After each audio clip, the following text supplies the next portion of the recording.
আমি এই পদ্ধতিতে আমার বাসায় যতবারই মিষ্টি দই বানিয়েছি না কেন একবারও ফেল হয়নি আলহামদুলিল্লাহ। তো এই রেসিপিটা আজকে আমার ভিউয়ার্সদের জন্য শেয়ার করতে যাচ্ছি। নট অনলি যারা নতুন রাঁধুনি তাদের জন্য, বাট অলসো যাদের বিয়ে হয়নি এখনও, স্টুডেন্ট, 1-2 বার রান্নাঘরে গিয়েছে অথবা ব্যাচেলার, সবাই কিন্তু এই রেসিপিটা অনায়াসেই আমার মতো 100% পারফেক্ট করে বানিয়ে নিতে পারবে। আর আজকের এই রেসিপিতে শুধুমাত্র আমার ভিউয়ার্সদের জন্য থাকবে কতগুলো টিপস অ্যান্ড ট্রিক্স, যেটা ফলো করলে আপনারা একদম কেনা দইয়ের মতো টেস্ট পাবেন। So without any further delay let's start our cooking. আমি এখানে প্যাকেটের দুধ নিয়েছি 3 কাপ পরিমাণ। আমি জাল করে এটাকে 2 কাপ করে ফেলবো, ঠিক আছে?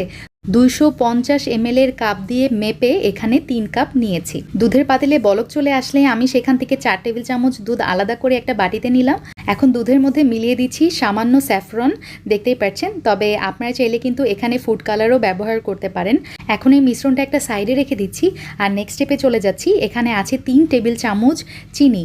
আপনারা আপনাদের পছন্দ মতো চিনি এখানে ব্যবহার করতে পারেন অথবা চিনি না দিলেও হয়। এখন দিয়ে দিচ্ছি গুঁড়া দুধ। এখানে আছে 3 টেবিল চামচ। এটা কিন্তু অবশ্যই দেওয়ার চেষ্টা করবেন, হোটেলের দইয়ে কিন্তু এটা ব্যবহার করা হয়। আর এটা দিলে যেটা হবে, দইয়ে এক্সেস যে পানিটা থাকে সেটা কিন্তু থাকবে না। স্যাফরন থেকে দুধের মধ্যে খুব সুন্দর একটা কালার ছড়িয়েছে। এখন আমি এই মিশ্রণটা কিন্তু বলকোঠা দুধের মধ্যে দিয়ে দিলাম আর সামান্য একটু বাটি ধুয়েও দিয়ে দিচ্ছি, যাকে বলে একদম চেছে মুছে, মানে কিছুই নষ্ট করতে চাচ্ছিলাম না এরকম। তো দিয়ে আমি আবার জাল করে নিব প্রায় 5 মিনিটের মতো। আমি সব মিলে এই দুধ জাল করে নিয়েছি 15 মিনিট। 15 মিনিট জাল করার পরে দুধ অনেকখানি ঘন হয়ে গেছে আর আমি এটা একদম ঠান্ডা করে নিয়েছি। একদম ঠান্ডা বলতে আমি এই যে দেখেন আঙ্গুল দিয়ে আমি আমার আঙ্গুল 10 সেকেন্ডের মতো এখানে রাখতে পারবো, এরকম গরম। এখন একটা বাটিতে 2 টেবিল চামচ আমি টক দই নিয়ে নিচ্ছি। এই টক দইয়ের পানি কিন্তু আমি ঝরে ফেলেছি, এক্সেস যেই পানিটা থাকে। এখন যেটা করব, একটা চামচ দিয়ে খুব ভালোভাবে এটাকে বিট করে নিব যাতে ভিতরে কোনো রকম লাম্পস না থাকে।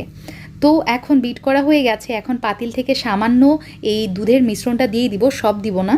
প্রথমে হাফ কাপের মতো আমি টক দইয়ের মধ্যে দিয়ে খুব ভালোভাবে চামচ দিয়ে আবারও বিট করে নিব। দেখতে পাচ্ছেন কত সুন্দর ফোম হয়ে গেছে ওপরে, মানে বাবলস ক্রিয়েট হয়েছে। তো বাদবাকি দুধ আমি এর মধ্যে দিয়ে আবারও একটু চামচ দিয়ে খুব ভালোভাবে নেড়ে নিচ্ছি যাতে করে দইয়ের ওপরে খুব সুন্দরভাবে ফেনা হয়। আর এটা হচ্ছে আমার ইয়োগার্ট মেকার অথবা দই মেকার, যেটা বলেন না কেন, এটার মধ্যে দই বানানো যে এতটাই সহজ। আমি এটা অনলাইন থেকে পারচেস করেছি। এটার দাম পড়েছে হচ্ছে 450 কি 500 টাকা নিয়েছিল। তবে এই ইয়োগার্ট মেকারটা যে কোনো ক্রোকারিজের দোকানে খোঁজ করলেই পেয়ে যাবেন। ব্যাস, আমার দইয়ের মিশ্রণটা কিন্তু একদমই রেডি। এখন আমি যেটা করব, এই যে এই ইয়োগার্ট মেকারের মধ্যে বাটিটা বসিয়ে দিলাম আর এই ইয়োগার্ট মেকারের সাথে কিন্তু এই বাটিটা আসে। এখন এই বাটিটা ঢাকনা দিয়ে আমি ইয়োগার্ট মেকারের সুইচটা অন করে দিলাম। দেখতে পাচ্ছেন এই যে এখানে রেড লাইট জ্বলছে। তো এভাবে আমি রাখবো 5 থেকে 6 ঘন্টার জন্য। ফিরে এলাম 6 ঘন্টা পর। এখন দেখব যে আমাদের দইয়ের অবস্থা কি হয়েছে। তো ঢাকনাটা সরিয়ে আমি জাস্ট আল্লাহর নাম নিচ্ছিলাম। তো আলহামদুলিল্লাহ দেখতে পাচ্ছেন যে আমার দইটা কিন্তু একদম সেট হয়ে গেছে। আমার সময় লেগেছে 6 ঘন্টা, ঠিক আছে? তো এখন কি করেছি, আমি এই যে ইয়োগার্ট মেকারের এই সুইচটা অফ করে দিব। এখন এই দইয়ের বাটিটা আমি নর্মাল ফ্রিজে রেখে দিব 2 ঘন্টার জন্য। তো ফিরে আসছি 2 ঘন্টা পর। 2 ঘন্টা বলেছিলাম, বাট আস্তে আস্তে 4 ঘন্টা হয়ে গেছে, সরি। বাট আমার দইটা কিন্তু 100% পারফেক্টভাবেই জমে গেছে। দেখেন আমি এই দিক সেই দিক করছি, মানে দই কিন্তু দইয়ের জায়গা থেকে নড়ছে না একটুও। আর দইয়ের ওপরে কত সুন্দর একটা ফোমি ক্রিয়েট হয়েছে। এখন চামচ দিয়ে কেটে আপনাদেরকে দেখাচ্ছি যে এটা কি পরিমাণ জমাট বেঁধেছে। একদম perfect yoghurt, perfect sweet yoghurt. আর এটা টেস্ট কিন্তু একটু সুইট অ্যান্ড সাওয়ারি টেস্ট হবে, কারণ আমি এখানে টক দইটা ব্যবহার করেছি, টক দইয়ের বীজটা। So what you think about my today's recipe? Can comment me below, follow my FB page, subscribe my YouTube channel and follow me on Instagram. আল্লাহ হাফেজ, আসসালামু আলাইকুম।